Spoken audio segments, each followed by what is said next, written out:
interview. I'm going to nail my interview. I got to get my nails done. Y'all, I'm so excited. We are at our second session of the day. How are we feeling? How are we feeling? Are we feeling absolutely juicy? Okay, awesome. I'm so excited to welcome two senior recruiters at CDK Global work. And we're going to be discussing a guide to nailing your interviews. So we have Kat P, who is a master's level senior recruiter who is passionate about placing college students in roles where they'll flourish. She currently oversees the internship program work. Hey, Kat, can you mute yourself real quick? Because I got this juicy introduction. Okay, work. Okay, so Kat P is a master's level senior recruiter who is passionate about placing college students in roles where they will flourish. She currently oversees the internship program at CDK and their newest returnship program. Kat C has been in her role as an early career talent specialist at CDK Global for 2 years. She currently recruits, plans, and executes the award-winning summer internship program.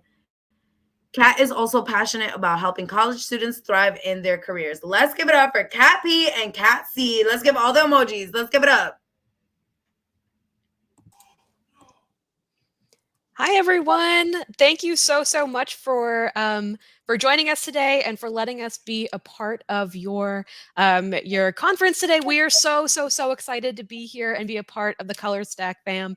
My name is Kat Pedersen, like Michelle Adana said, and I'm excited to get you started and start talking about how we're going to nail our internship interviews.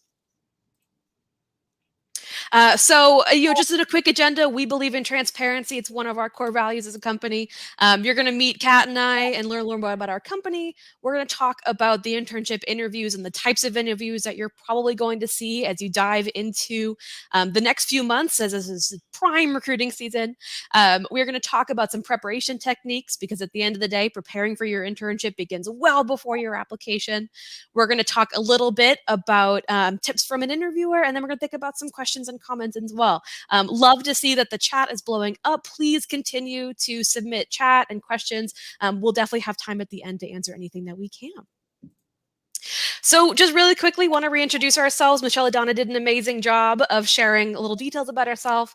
My name is Kat, pronouns she, her, hers. I just moved to Chicagoland. Actually spent the last 5 years in the Bay Area. So shout out to any LA Northern Californians here. I do miss the weather. It has snowed 5 times since I moved here. And I am the Senior Early Career Talent Specialist. That means that I basically help to run our early career initiatives here at CDK Global. And with that, I'm going to pass things over to the better half of me, Kat 2.0, and she'll introduce herself as well. Thanks, Kat. Yeah, hi, everyone. My name's Kat Colantoni, she, her pronouns, also known as Kat 2.0 or KCAT. Early Career Talent Specialist here at CDK for the last couple of years. I'm working remotely from New York, born and raised. And I am seeing quite a bit in the chat asking if C and K in CDK stand for Cat and Cat. And to us, it sure does. Absolutely. And fun fact, our boss's name is Donna, so she's the D. So CDK Global ultimately just stands for the early career team and the internship program. Yeah. And we did just want to give a little bit of background information. CDK Global, we are a very niched area of technology. We are actually the leading provider of software solutions for dealerships. So when you go to buy a car, or your family goes to buy a car, and it only takes 3 hours instead of 7, that's most likely our software really universalizing and transitioning the system all the way from, omni-channel purchasing to financing to security, all sorts of different bits and pieces that help these businesses kind of put their best foot forward for their own clients. And another fun fact, Kat took that picture of me and I took that picture of Kat. So we're going to start in talking about our internship interviews. And I'm sure that this is going to be a little bit redundant. I'm sure a lot of you are already in the middle of most of these sessions and probably know exactly what you're kind of getting yourself into. But we did just want to kind of cover the basics. So internship interviews often fit into several different buckets. And the first is a screening call. This is typically for our team, looks like a 15 to 20-minute phone call with a member of the recruiting team, just to get to know you, your wants, your needs, the things that you're looking for, and to make sure that the conversation makes sense for both sides of the program. Then you'll move into what we call our first round interview. That can look a little bit different depending on the type of interview, which we'll dive into in a little bit. And some programs only do one, which we love. Some programs do a little bit longer, and that looks like additional interviews. And again, we'll talk about those different types as we move along. And I'm now going to pass things over to Kat, who's going to kind of dive into those types. Yeah, let's dive into different types of interviews that you'll likely see when you're interviewing for an internship. So Kat mentioned that the first step is that screening call. This is more often a phone call rather than a video interview where the recruiter will call you at a time slot that you signed up for or set up with them. And here are some tips for a successful phone interview. So before the scheduled call, make sure that your headphones, if they're wireless, are paired and charged. Do a test call beforehand with someone you know, maybe a friend, in order to make sure that your audio is clear, your service connection isn't spotty. So if you're not using headphones, that's totally fine too. We recommend just having, not having the call on speakerphone though, since it causes echoes and is overall less clear than holding up the phone actually to your face. And yes, I have a prop. Oh, and I have the wireless headphones too. Perfect. Additionally, and I know these both sound very silly, but just trust us, sitting up straight and smiling will actually make you enunciate more clearly and have a more positive tone to your voice. Again, that sounds silly, but if you don't believe me, your mics are off. You're free to just go off and practice. So like try slumping down and frowning and talking and then sitting up, smiling, saying the same thing. I promise it makes a difference. So after the phone interview, typically comes a video interview. This is very popular with hiring teams for both remote and in-person positions. For these, download the platform ahead of time, whether it's Teams, Zoom, or something else. Make sure that the latest version of the application is downloaded and that you test your connection and sound beforehand. You also want to make sure the location that you choose to take the interview is somewhere quiet, well lit, and somewhere that you would be comfortable having a conversation in. I don't know about you all, but I'm weird and uncomfortable taking calls near roommates or family, even if it's just a regular like doctor's appointment, something like that. So if you're like me, find somewhere you can be alone. Otherwise, just somewhere where you're comfortable. If you don't have anywhere, I recommend reaching out to your campus's career services office. So not all of them, but sometimes they do have an interview rooms available for virtual interviews. And lastly, you do want to wear business professional clothing just as you would for an in-person interview, except mostly you have to focus on the waist up. So which in in-person interviews, obviously you have to dress all the way. But now I'm going to pass things back over to Kat to talk about technical versus behavioral interviews. Yeah, absolutely. Thanks, Kat. And I do want to emphasize that lighting. I just spent the last 15 minutes fighting with lamps to make sure that I looked okay for this presentation. So definitely double check your lighting because the sun works against you. So interviewing can look a little bit different in the technical world. Oftentimes we are in two buckets. We're either in the technical interview bucket or we are in behavioral interviews. And we're going to talk about technical interviews first because as most of us are somewhere in the CS field, this is probably going to be the first type of interview that you encounter. And this focus is on live problem solving. Sometimes it can feel a little overwhelming because it is, like I said, it's live, it's in the moment. You're most likely doing it with the hiring team, focusing on solving technical questions and situational questions that require in the moment resolutions. One of the things that we emphasize is talking with your recruiter ahead of time to better understand what a technical interview looks like for the application and the position that you're talking about. Some will use just the whiteboard in Zoom. Some will share screen and utilize a different platform. Some will actually use code mapping and live coding and actual programs that are set up, like Otter, for example, to maneuver through these different questions. And the more information that you have at a time from your recruiter means that you can do more prep work and make sure that you understand the platform, make sure that you understand you can tinker around with it a little bit. And ultimately, like I said, kind of build more of an understanding around what technical interview looks like within this context. One of the things that you will learn as you move through interviews is that interviews are different from every single company, every single program, and most likely every team as well. So the more information, the better. Another tip is that we encourage you to talk through your approach to the problem and reasoning for the solution, not just solving it. One of the things that I'm always really impressed by when I overhear or I'm a part of technical interviews is you don't even have to solve it. Sometimes you even run out of time before you solve the actual question. But as you talk through and communicate your reasoning and the skills and experiences that you have under your belt that help you get to those resolutions, those are just as important as your behavioral and technical rounds. So making sure that you don't forget that this isn't just about nailing something in Java in a Zoom whiteboard. This is also about demonstrating your reasoning and your communication skills that are just as important. The other bucket are our behavioral interviews. Now, behavioral interviews focus mostly on your past experiences to help interviewing teams understand how you may address future scenarios. So instead of being asked, how would you handle blah, blah, blah, blah, blah, your teams are going to ask you, how did you handle? And this is a really great opportunity for you to emphasize your past roles and your responsibilities and outcomes instead of hypothesizing. Now, that being said, sometimes you do have to hypothesize. Sometimes you will be asked a question, how did you handle a time where you had an argument with a coworker? Maybe you're lucky that you've had amazing coworkers and you haven't had that happen. That is completely okay to say, Kat, that's a great question. I actually haven't come across a situation like that. But if I had, this is how I would address it. So you can always hypothesize in the same way. But again, pulling back on your own past experiences will help you emphasize those behavioral interview questions. And on the screen here, you'll see a few different examples. Describe a time where you failed at a task. What did you learn? Tell me about a time where you had a conflict with a team member. How did you handle it? Describe a situation where you had to manage a team. What steps did you take to ensure success? And one of the things that you'll notice about these questions is that they are incredibly vague, and they are built to be vague. They are built to allow you a lot of room to be able to pull from your own experiences. And we will talk in a little bit about how to prepare for these kinds of questions via the STAR method. I don't want to give too much away. We don't want to do any spoilers. But before we do that, we are going to dive into how to prepare for your interviews all around, starting from the very, very beginning. And starting from the beginning is defining your non-negotiables. Oftentimes, for my team, one of the most important questions that we ask in our recruiting screening calls is, what does your ideal internship look like? This is not only super important for my team to better understand the kind of candidates we have and what they're looking for and whether or not what they're looking for matches up with what we're offering, but it also encourages our candidates to take a look at themselves and their own wants and needs in a way that they might not have done yet.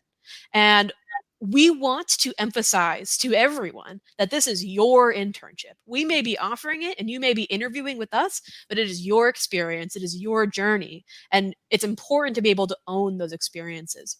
So looking at non-negotiables is a great way to start. And non-negotiables are basically their fundamental values and principles that define the experience that you're willing to take on. It's taking a look at yourself and defining what your wants and your needs are, and how can you carry those through the entire application process.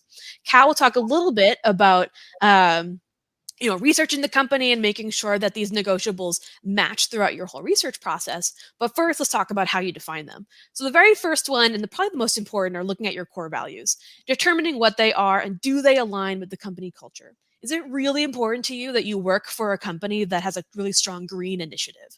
Is it really crucial for you to work for a company that puts their money where their mouth is when it comes to DE&I? Making sure that you emphasize and define your own core values, and then looking at the mission statement and the core values of the company will make sure that you're aligning in that sense. The second area is location. And this is really, really important, especially post-COVID. I find that college students, y'all are just amazing at working remotely, but you're looking for hybrid experiences. You want to get into an office and you want to hang out with people. Sometimes, though, that does require relocation. So understanding for yourself, are you geographically bound? Are you open to a hybrid? Do you want to relocate? Do you want to go somewhere new for 10 minutes or for 10 weeks? The third thing is setting expectations. What kind of work do you want to do? Do you want to do hands-on work? Do you want to make sure that you're emphasizing the importance of meeting with leadership? Do you want to do a giant presentation? Setting those expectations for yourself will make sure that when you're in interviews, you'll be able to find them. And then finally, our deal breakers. It's okay to have deal breakers. And sometimes your non-negotiables will shift as you go through interview processes. They may bend, they may change, and that's okay. But you still most likely will have those few core deal breakers that would make you say yes or make you say no. And sometimes it's helpful to keep those at the forefront and honor those as you move along. Awesome. So now you get to the interview and you get the dreaded first question. Why are you interested in our company? I promise it's actually doable and there's no reason to dread it. First of all, before I get into the company, the question that you can sometimes get, sometimes that question comes second after tell me about yourself. For this one, I definitely recommend doing some research about what an elevator pitch is and how you can develop your own to answer that first question. But getting back to the company. So when it comes to researching the company, here are some key locations to check out. The company website is the most important. Here you can learn about what it is that they actually do, their mission, and the company's values. Do you have a connection to what they do? Do their values align with yours, as Kat mentioned on the last slide? If yes to either of those questions, that would be a great answer as to why you're interested in the company. Next, you can head over to their LinkedIn page and Instagram, other socials if they have them, to see not only the content and how it might interest you, but also those other employees. Maybe they're posting positive things about the company, promotions and such. That could be further reason why you'd want to work there. If you have time, you could also connect with some of those other employees and send them a message, maybe even get more insight onto the company culture from employees. And finally, review sites are always helpful, whether that's the most common like Glassdoor for reviews, maybe a podcast like the Internship Show. And I also recommend checking out Vault, V-A-U-L-T. They highlight profiles of internship programs based on past interns' own experiences and survey data for you to review. So now you're probably thinking, Cats, what about the rest of the interview? Surprise, you can plan for those too. So when preparing for the interview, pull up the job description and somewhere to take notes. You'll find sections for the responsibilities and the skill requirements on that job description, most likely with a few bullet points in each. So I want you to write down your exposure to each of those bullet points, whether it's from classwork, a personal project, campus involvement, or work experience, just your exposure to each of those points. When in doubt, use your recruiter as well.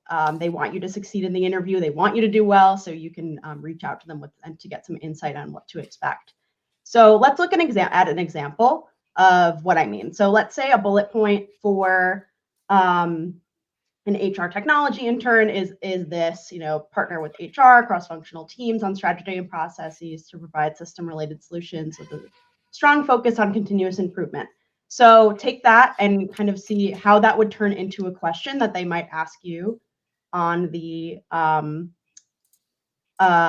interview. So that might look like, tell me about a time where you had to work with people from different groups to achieve a goal. How did you handle it? Like Kat said earlier too, you can always use a hypothetical too, but try to draw from those past experiences. So to outline how to answer each of these questions, we'll show you the STAR method, which we kind of teased earlier. The STAR method is basically a hack to get a good interview answer. I won't go into too much detail because actually another company is talking more about it right after us, but it stands for situation, task, action, and result. First, you want to set the scene and provide the interviewer the context of the situation or the problem so that they can follow along for the rest of your response. For example, maybe a hackathon, a group project, an assignment you did for a previous job or internship, or anything like that. Then you want to describe your unique or specific task, like your role in that situation. Let's go with the hackathon example. Maybe your role was a project manager. So take that from there and explain what you did to complete the task or your action. I outlined the project priorities. I led team meetings. I addressed X concern by doing X. Anything like that, that's detailing your work that you did to complete your task and solve that problem, that situation. So then most important, in my opinion, is to be sure to show off those results. What was the outcome of the situation? How did you follow up? Using that hackathon example, we came in third place. I followed up with my team to thank them for their hard work and say congratulations, things like that. So at this point in the interview, you can take a nice big breath because you were confident about all your answers, and now you're ready to ask your questions. Absolutely. And thank you, Kat. So we wanted to emphasize what we arguably think is one of the most important things, a part of the interview process and a part of your preparation techniques. One of the things that I've emphasized throughout this entire presentation is that this is your internship. And never forget that you are interviewing them just as much as you're interviewing you. Or they're interviewing you. And you can do a lot of different things to check back in with yourself and interview back, just to make sure, again, that you're understanding the best best context of this position across the several that you're most likely going to be chatting with. So the very first thing that we encourage you to do is check back in with yourself. Go back to your list of non-negotiables. Better understand your own wants and needs. Remember that those may change, they may bend, they may shift. That's okay. Just make sure that when you're looking at you're in the interview process, maybe you even have an offer in hand, that the role honors the things that you want and that you're looking for. Does it jive with what your interests look like? Does it match the kind of career journey you see yourself? Like Kat said before, does the company value the things that you value? Making sure that you check back in with all of that really great non-negotiable work that you do in the front. The second thing that we cannot re-emphasize over again is take notes. Write down notes from your interview, answers from your own questions. Write down things like the tech stacks that they use. Write down how they make you feel in your interview process. Was it a comfortable interview? Did you like something that they said? Did you really want to resonate with something? Ultimately, you're going to interview with so many different companies. Taking notes will also help you differentiate between the different opportunities. Not going to lie, sometimes they will blend together. And it is helpful to go back to your notes and say, oh, I remember talking with Kat at CDK Global. We talked about this. We had a great conversation. I loved that. Now I can remember the context of this interview. The only thing I do recommend with that is do let your interviewer know if you are on video that you're taking notes. You don't want anyone to think that you're just like playing on your phone or something. And then the last thing is rereading the job description. It is your number one resource throughout the entire interview process. Review it and consider, is there anything unclear? What is this role going to be doing day to day? Does that really align with what you're looking for? Take all of those unclarity questions and bring them back to the interview. Because at the end of the day, we want to make sure that you are interviewing the candidates right back, or the interviewing team right back. And the way that you do that is being prepared to ask questions. No matter where you are in the interview flow, whether you are doing a screening call or a technical interview, if this is your third interview or your first, you will always be asked at the end if you have any questions for the team member that you're chatting with. And I can't speak for other hiring teams or recruiters, but I can say that for us, saying, nope, I'm good, is a red flag for us. That shows that you maybe didn't engage with the interview, or maybe you're not really engaged with the company, or maybe you're just not engaged with the search for an internship. We want to make sure that we are setting the stage for you to own your own experiences. And one of the ways to do that is to ask questions. Now on the screen here, you'll see two buckets, and you'll see typical questions that we usually get.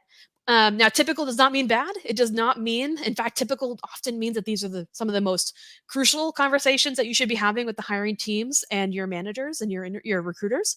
But we also wanted to emphasize some of the unique questions that we've received over the last few months in our own recruiting season.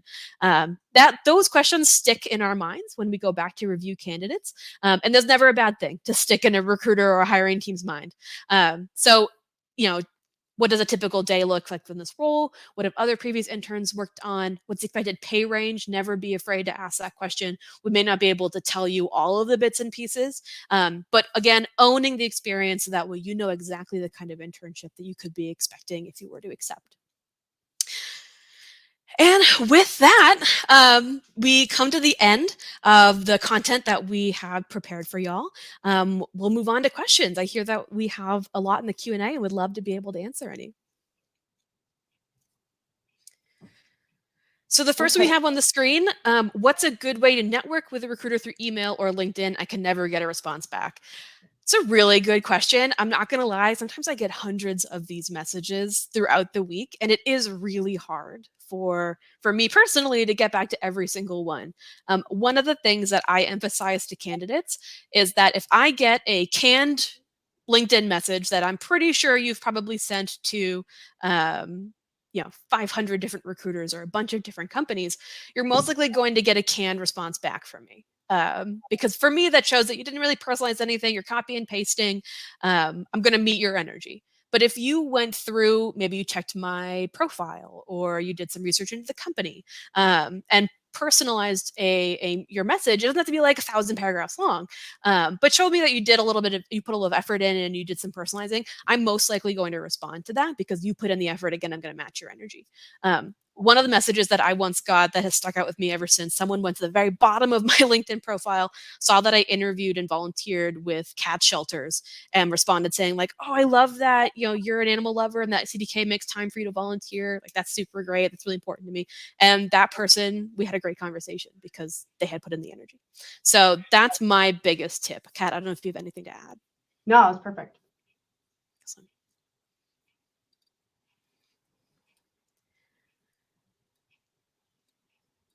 Do we have any other questions? Here we go. Oh, perfect. What strategies could I use to effectively follow up on my internship applications without being too pushy or looking too desperate? Great question, James. My advice is, and Kat mentioned this before, we get hundreds of messages. There's no such thing as too pushy, at least to me. Following up until you get a response. I know that's exhausting, especially for a lot of you that are applying to, so many internships. If it's something that you're really interested in, I think there's no shame in following up. You're not going to look desperate. Everyone knows that, and we know that you are applied because you want the role, right? So there's definitely I don't want you to think about that. We're not reading between the lines in that way. So when it comes to that, I would say definitely follow up as many times as possible. And I know someone had asked earlier about like how to see like red flags in interviewers. If you're not getting responses ever at all, I definitely see that as a red flag employer. We don't ghost. We're not supposed to ghost you. We don't believe in it. So if you're not getting a response, I definitely would take that as, okay, maybe I'm not missing much by not working for them.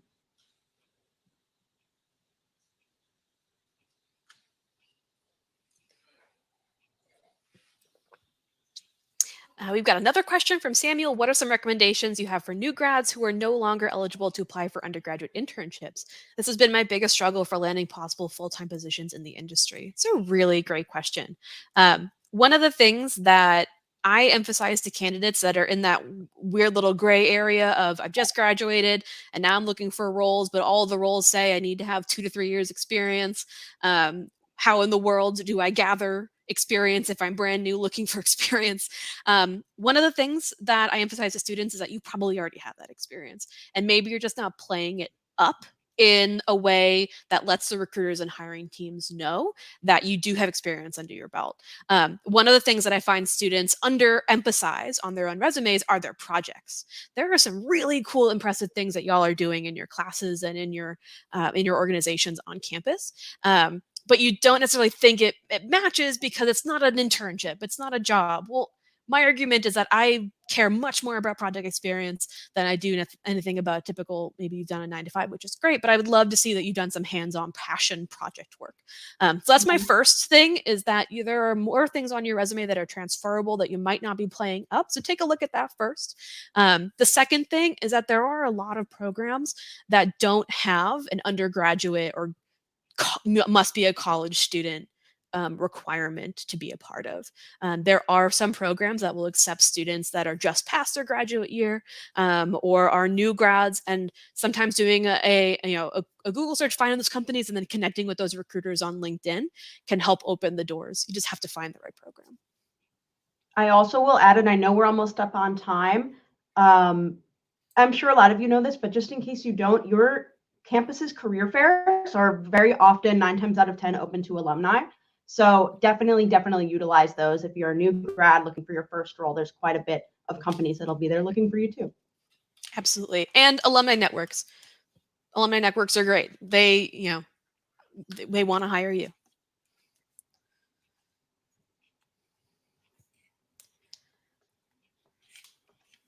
Okay, what are some red flags for both interviewers and candidates to look out for when assessing cultural fit? What I mentioned earlier that's really important to us is if they're not answering you, if LinkedIn is one thing, but if they're not answering your emails, I definitely consider that a red flag.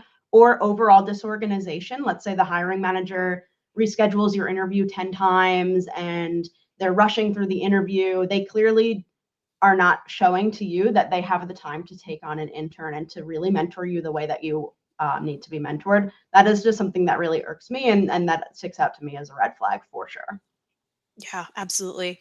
I think on the other side, in terms of a red flag from the candidate space, engagement is so absolutely crucial, but sometimes students will over prepare and you become a little bit robotic, that you're just memorizing your responses. Cultural fit comes down to authenticity, comes down to genuinely showing up as yourself and engaging with the company and the team and the work that you are just so absolutely proud of and you should be. And I can't get a sense of that as a recruiter if you are showing up as what you think I'm looking for. Half the time I don't know what I'm looking for. Sometimes my hiring managers are just open to anyone. So I emphasize that when you show up as this buttoned up personality that isn't you, we're gonna know. We do this so frequently with so many students. It's much better for you to show up as your authentic, genuine self, owning your own experiences and your own skills and what you're looking for, and that will jive ultimately with the company culture better. I'll also add, and I know we're up on time. I'm seeing a lot about negotiation and salary in the chat. Negotiation from a candidate is not a red flag. Don't let anyone convince you that it is. That is 2024, and you should be, there should be pay transparency. And if there is not, then they should be able to at least offer you a range or appreciate your question and be able to come back to it. You shouldn't have to be wondering that as you're going through multiple rounds of interviews, wondering what the compensation should be. You should. I definitely encourage all of you to don't be shy about negotiating. Don't be shy about asking about the salary. It's your internship. It's your position, and that's a really, really, really important factor of it. Yep, make it a non-negotiable. Oh, I love this question. How does CDK Global ensure a diverse and inclusive environment for interns? So I'm going to be totally, completely biased. I'm not going to lie. I love our internship program and could talk about it to a wall. We actually just celebrated our third Campus Forward Award from Ripple Match. We are a 2024 Campus Forward winner for mid-sized programs, which means that we are one of the top 50 internship programs in the company. And one of the reasons that we actually received this award is because of our emphasis within DE&I. And it's an ever-moving train. It is not something that is ever over. And it is something that, so Kat and I's backgrounds, we did mention this, we're both in higher education, worked in student development for a very long time. And we like to think that understanding the student perspective and student development allows us to have a little bit of a unique perspective on creating an inclusive environment where our interns feel like they can show up as their most authentic selves. So we do this in a variety of different ways. The first way that we do that is making sure that our interns are involved with the things in our company that actually demonstrate that this company cares about boosting diversity in the workplace. So whether that looks like getting our interns involved with our ERG groups, our employee resource groups. We have this absolutely amazing program within our company called the Minority Women in Dealership Program. At the end of the day, dealerships are primarily owned and operated by white men, and CDK wants to do everything that they can to make sure that they're providing resources and tools and community to dealerships and businesses that are owned by women and marginalized communities. And our companies and our interns get really involved with that program as well. We do a lot of volunteering. If you're in the Hoffman or the Chicagoland area, Feed My Starving Children is really important. In Austin, we do a lot of work with the Austin Humane Society. And when we get involved with our communities, that also helps to create a really inclusive environment for our interns as well. So we try to emphasize our core values, take those core values and make them the kind of living blood of our program to create a space that our interns feel like they can thrive. And again, not to toot our own horn, but so far we're doing okay. Again, there's a ever moving train. We definitely want to continue to do more, and just really excited that our interns have given us the feedback that it's a great place to be so far. Thank you for asking the question.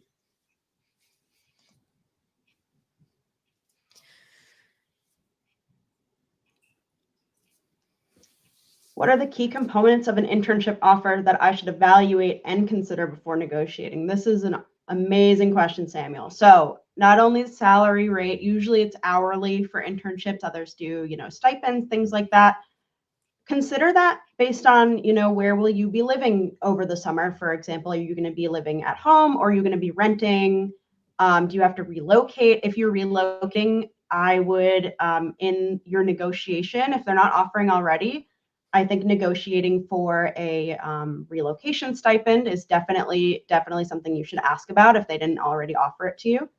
If not, Consider your living expenses. Are you living maybe in the Bay Area where everything's very, very expensive, or another city where things are more expensive? Consider your living expenses and where you would be comfortable.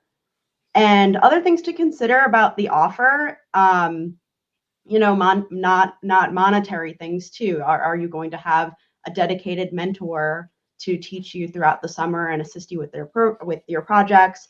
Is there a cohort of other interns or maybe a team that you can be working with and socialize with, maybe in the office or remotely? Things like that. Just making sure, like we talked a lot about cultural fit and your non-negotiables, kind of putting that all together in the offer is super, super important, as well as evaluating what is that hourly rate that would make you happy and make you want to say yes. Absolutely. That's fantastic advice, Kat. Thank you so much. And I think this was a great question for us to end on.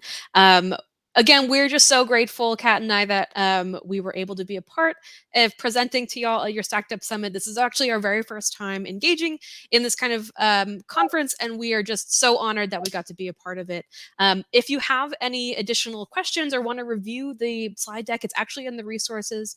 So feel free to download the PDF, take some of those things and those tools and kind of keep them in your back pocket as you maneuver through these interviews. And with that, we're going to bring Michelle Adana back onto the stage to wrap us up.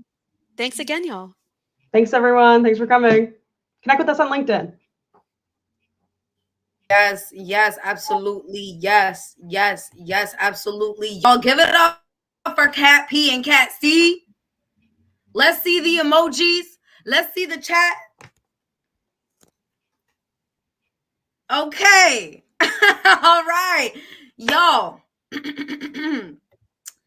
How juicy was that? Okay, what was your favorite part of that real quick? Juicylicious. Yes. What was our favorite part of the session? Q&A, everything, period. Okay. Do you have blue eyes too? No, let me stop. Okay, non-negotiables, work. Okay, their energy. Great session. Love that. Telling us to be ourselves. Absolutely. That was something I heard and I was like, absolutely. Because if I can say anything, obviously, for those who know me, for those who don't know me, I used to go to school for business back in the day. You know what I'm saying? I'm standing on business. Okay. But back in the day, I used to go to school for business. And so I completely understand coming into a room and trying to act like you're not, if you even now, when I have like, different projects that I'm offered or anything like that. And I'm like, oh, I'm gonna do it this way because this is the way that I think they want me to do it. The feedback I get is, nah, we just want you. And I'm like, you want all of this? And they're like, we want all of that.